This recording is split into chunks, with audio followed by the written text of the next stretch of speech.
A trio of matchups in college football today feature unbeaten teams, including our matchup between Michigan and Penn State.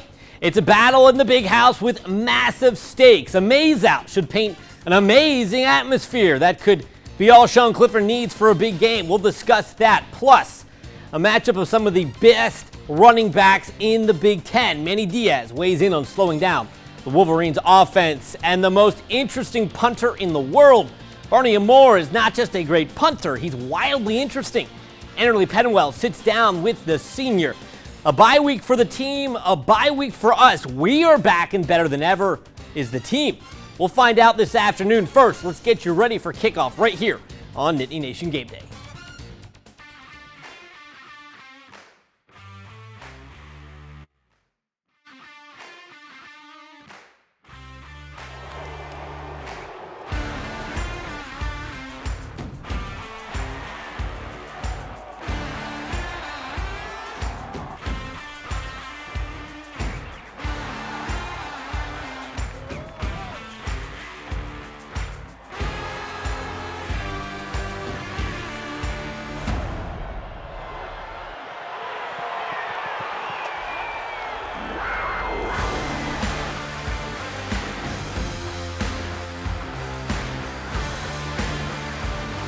It's always a beautiful day for college football. Welcome to Nittany Nation Gameday. Andrew Clay joined by Anderley Penwell, and a massive matchup in the Big Ten lies just ahead as Penn State takes on number 5 Michigan. It's one of a couple of great matchups this week between teams who are 5-0 and better. And truth be told, it's the first of a handful of really tough games for Penn State. Now check out this upcoming schedule. It's an absolute gauntlet. After Michigan today, it's the whiteout against 4-1 Minnesota, who are just outside the top 25. Then it's home against Ohio State. But first, of course, let's stay in the present. It's a maze-out in Ann Arbor, and it should be a good one. Should be a great atmosphere, and I know our guys are looking forward to it and preparing for it. But you know, this is why you come to a place like Penn State to play in these types of games. This is the 25th game against a top 5 program for the Nittany Lions since 1994. In that span, the Nittany Lions are just 3-21, losing twice last year to a top 5 team. Games at Ohio State and Iowa. And then the Lions haven't won a road game against a top 5 program since 1994. And Anderley, where was that game played? The Big House. You got it. And we'll talk more about that in our Nittany Nation Rewind later in the show. Now, the big game today, do we get a big game from Sean Clifford? I know we're going to draw some eye rolls here, but if we set wins and losses aside, and I know those are very important, he's actually been really good over the last year in these big spots. He has, and we saw it game 1 at Purdue. And it might have been the best drive of his career. It was. Clifford orchestrated that game-winning drive, completing 6 of 7 passes as Penn State came from behind to beat the Boilermakers. And Andrew, this isn't an anomaly for Clifford. It is a pattern. Despite being just 2-4 against top 25 teams during the regular season last year, he was statistically better than average in those games than he was compared to the rest of the year. Yeah, I crunched those numbers, and you're spot on. Look at this. Last year in 6 regular season matchups against top 25 teams, he is better. He completes more passes for more yards. Again, I know the win-loss record, that's actually what matters, and that win-loss record that you see on the non-top 25, that's over last year and this year. But the evidence is there to suggest he plays his best in big moments. His teammates say it's all about his experience paying off. I think him getting to learn from guys like Trace and whoever came before Trace, I think it helped him out a lot because he's seen it all. I think that Cliff does a great job with his film study, and he knows what the defense is going to give him, and I think that's why he plays so good in great moments. He prepares himself. And another cool story to watch in this one, the King brothers, Kobe and Kalen, are Detroit natives, and this matchup is obviously a homecoming for both of them. With 9 pass breakups for Kalen, he's second on the team. Both he and Kobe have seen a significant uptick in playing time as sophomores, but they said the return to Michigan is, of course, exciting. I don't know, it motivates me a little bit, and it's exciting for me because I get to play at home, my home state, play against my home team. And I just get to go to war with my guys, so that's probably the best thing. Yeah, I'm really juiced, man. It means a lot to me because, like, you know, I'm from Michigan, so like just like the bragging rights. Just 5 games on the Big Ten schedule this week. Minnesota is at Illinois. The Illini are ranked 24th in the nation. Maryland is at Indiana. After a 3-0 start, Indiana has lost 3 straight. And the Boilermakers, looking for a 4th straight win, will play Nebraska. When we come back, a battle of the running backs. Why this game could come down to, well, in the most classic Big Ten way. Plus, I sit down with Penn State punter Barney Moore, or as I like to call him, the most interesting punter in the world. Don't go anywhere. Nittany Nation Game Day. We'll be right back.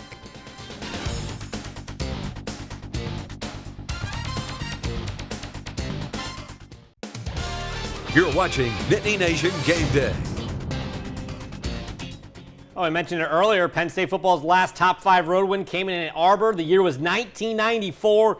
And one of the biggest wins in program history. The Nittany Lions were coming off a bye and beat Michigan in Ann Arbor 31-24 to move to 6-0. That game, Anderley, was played on October 15th. Wait, what day is it?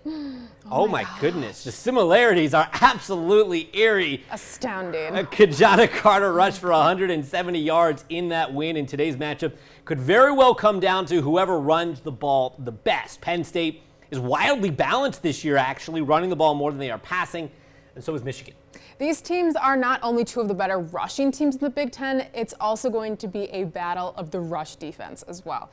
And Penn State will need its best in order to stop Blake Corum. He's 3rd in the conference in yards per game, and his 11 touchdowns lead the Big Ten and are 2nd in the nation. But Penn State's run defense has been solid. They have not given up 100 yards to a running back this year and have allowed the 5th fewest rushing yards per game in the country. You know, playing well on defense for 3/4 of snaps is going to be a bad day on defense. And obviously our linebackers will be tested. Defense is about making yourself hard to move the ball against. Better teams just punish your mistakes. That's it. That's really the whole thing in football. And so it's our responsibility to not create the mistakes that allow offenses to capitalize. And like I said, for the most part, for the 5 weeks, we've been pretty good at that. There'll be another challenge on Saturday. So Blake Corum lines up in Mays, but Penn State brings its own dogs to the fight. Nick Singleton and Katron Allen, 2 of the best backs in the Big Ten. They have really shined this season, combining to average about 150 yards per game. And you mentioned good run defense, Anderley. We'll get into this more in the one-on-one, but Michigan's good on paper at stopping the run. But in college football, sacks are a rushing stat, and you actually have to take them away. Michigan's quite average in run defense, so that may be an opportunity for Penn State to capitalize. And in the NFL, Saquon Barkley had over 100 yards from scrimmage for the 3rd straight game as the Giants beat the Packers. Micah Parsons had 5 tackles in the Cowboys' win over the Rams. Despite picking up a groin injury, he's expected to play on Sunday against the Eagles. And kicker Robbie Gould is also expected to play after a knee injury. Well, the Lions have a little run of specialists in the NFL right now, and Anderley, they may have another one on their hands. Punter Barney Moore picked up where Jordan Stout left off last year, and the senior has bided his time and is now one of the best in the Big Ten. He's also one of the most interesting players in college football. That is probably the hardest question of every interview. Barney Moore is a citizen of the world. For like simple stuff, I'll just say like I'm from Pennsylvania just because I went to high school. He was born in Leiden, Netherlands near Amsterdam, then moved to Victor, New York near Rochester, then to Bucks County for middle and high school before attending Colgate University. And since COVID, he spent time in Virginia, New Jersey, and Chicago, but often visits his parents in Switzerland. Here, the mountains are like probably 3 times the size of everything. It's just kind of the atmosphere, like food, everything is like all super organic. The world's sport is soccer, so it should come as no surprise that he grew up on the pitch. He first started kicking field goals in middle school. Literally, I was at soccer middle school practice, and football was like right next to the soccer field. And I was like, oh, I don't have a kicker. I was like, oh, maybe I could figure it out. And Amore did. He became an all-state kicker at Central Bucks East. He committed to Colgate University as a kicker before giving punting a shot. The kid that was in front of me, Chris Puzzy, could always kick 5 yards shorter than I could kick. He was the year above me, which means I'm not going to play. I knew the punter was leaving, so I was like, oh, I'll just start punting again. I'll figure that out. After 3 years at Colgate, Amor graduated and entered the transfer portal, where, surprisingly, his Swiss connections led him to Happy Valley. An analyst here, Eric Raisbeck, reached out and was like, hey, I see you've lived in Switzerland. He was like, I used to coach there. I coached there for a while. Last season, Amor walked on to Penn State and sat behind now Raven punter Jordan Stout. The two became fast friends. Jordan is like the nicest person you'll ever meet. Like, I swear, like, even if you wanted to hate the kid, you can't. The time was well served. I mean, did I plan on be behind the best punter in the country? No. I was able to learn a lot. I was able to take in kind of the whole experience of everything last year, so it's not just like, oh, it's a crazy shock to me when now, like, stuff like this is happening. Amor leads the country in percentage of punts downed inside the 20-yard line and in the 10. And once again, Penn State's punter is turning heads, and nobody loves it more than his teammates. Joking around and stuff, like everyone will walk by and they'll be like, oh, my bad, didn't mean to get in your way. You know, it's like I screw around with like Mitch Tinsley all day. I'm like, I'll see him and I'm like, oh, big dog. He'd be like, no, that's you. And it's like, those relationships you're building are the ones that kind of make, I think, football just like special. It's the stuff that a lot of people don't see that makes it so much more. A very good story. Thank you very much, Anderley. When we come back, it's time to go one-on-one with Von Lozon to preview the Wolverines. But first, Joe Murgo has your game day forecast. Joe?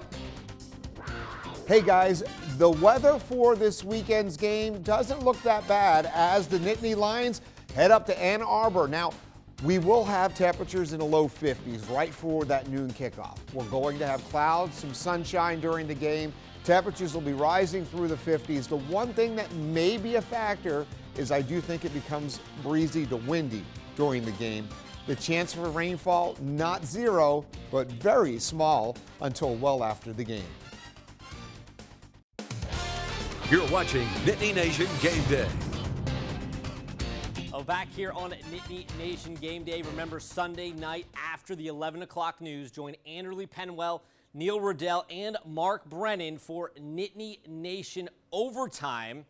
They'll break down Penn State and Michigan. That, of course, airs following the 11 o'clock news here in State College in Altoona and Johnstown. And if it drops Monday as a podcast, if you can't catch it on your television, we also post our weekly one-on-ones to the pod as well. And this week, Von Lozon is my guest. He is the editor of Maize and Brew, a Michigan blog, and an avid Blink-182 fan. Von, big news this week, right? That's right, man. Yeah, I got my tickets for the show in Detroit. And, man, yeah, I did not see that one coming. That was good news for everybody who likes rock music. So I'm really pumped for that. It's going to be great. Okay, let's talk some football. Penn State and Michigan, this feels like a massive, important opportunity for both teams. Here in Happy Valley, at least, we see it that way. Is that energy reciprocated back in Ann Arbor? 100%. This is the biggest matchup of the season for Michigan. I would imagine it's the biggest matchup of the season for Penn State, both undefeated in the top 10 of the AP poll. If the college football playoff rankings were out today, they would certainly be in the top 10 of that ranking system as well. Yeah, there's a huge buzz around Ann Arbor. It's the Maize Out game, so much like what you guys do in Pennsylvania with the whiteout. I was fortunate enough to go to the 2019 game, and that atmosphere was absolutely electric. I expect a very similar atmosphere at the Big House this Saturday, and there's a lot of people really excited for this game, myself included. I'm sure a lot of your viewers are as well. It's going to be a really big game. They say imitation is the greatest form of flattery. Michigan, now, they've been relatively, I'm going to say, disappointing under Jim Harbaugh until last season. And there seems to be real tangible expectations from the national audience now. Does that create pressure that maybe wasn't there previously? You're absolutely spot on. The expectations are now sky high now that they've made it to the college football playoff. They've gotten a taste of that, especially a lot of these young guys. J.J. McCarthy now the starting quarterback. That's all he knows. All he knows is beating Ohio State and making it to the CFP. So I think expectations are kind of a little bit higher than what they already were. And I think they were already pretty high. So they're certainly looking to get back to the CFP this season. We'll certainly see what happens, but expectations are certainly high. You mentioned J.J. McCarthy. We also know the name Blake Corum. He's the team's leading rusher. Who is the Wolverine that my viewers probably don't know that well? Yeah, I think you nailed it with those two guys. Those are the main guys on offense that I would look for. Defensively, I would look at Junior Colson. He is a sophomore linebacker, probably the best linebacker on this team. And also defensively, a couple pass rushers really starting to make their name known. Mike Morris, he's a senior, and Iabi Oki, who transferred into the program just before the start of the season. He came from Alabama, made his way to UT Martin, and is now a Michigan Wolverine. He started to turn it up as of late, getting pressure on the quarterback, and has tallied a few sacks. We are talking with Vaughn Lozon, editor of Maize and Brew, a Michigan football blog. I think there is a consensus that Michigan hasn't been overly tested yet. Do you think that is a fair assessment? I think that's a complete fair assessment. The non-conference schedule had received scrutiny from the national media, the local media, and also fans. Fans were not very happy with the three teams that they played in the non-conference schedule. And then Maryland came to the Big House, and I think they put up a tougher fight than what Michigan was expecting.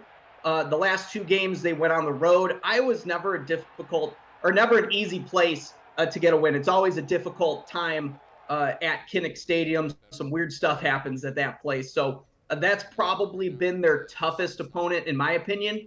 Penn State fans know nothing about the struggles of going into Kinnick at all. Nothing at all. Right. When I look at the Wolverines, I don't see many holes on this team. Is there a vulnerability the team is concerned about ahead of this game? I think the one thing that I've been keeping my eye on this entire season is the rushing defense. And you would look at the stats and you'd say, wow, Michigan's got a pretty good run defense. They're starting to hone it in and get it together. But they've been giving up rushing yards, it seems, to my eye, at the very least, 4 yards, 5 yards a clip. And obviously, in college football, when you sack the quarterback, that counts for negative rushing yards, that's a whole nother discussion. I don't necessarily agree with that. It's not how it is in the NFL, but that has certainly helped Michigan garner the low amount of rushing yards that they've given up this season. So if I'm a Penn State fan, I am absolutely salivating at the thought of Nick Singleton and those running backs kind of making their presence known in a huge showdown like this one against Michigan. I know he's been a great running back this year as a true freshman, had a really good game on the road against Auburn. This is going to provide a little bit more difficult test than Auburn did, but I think there's a good chance that Nick Singleton has a pretty nice game for the Nittany Lions.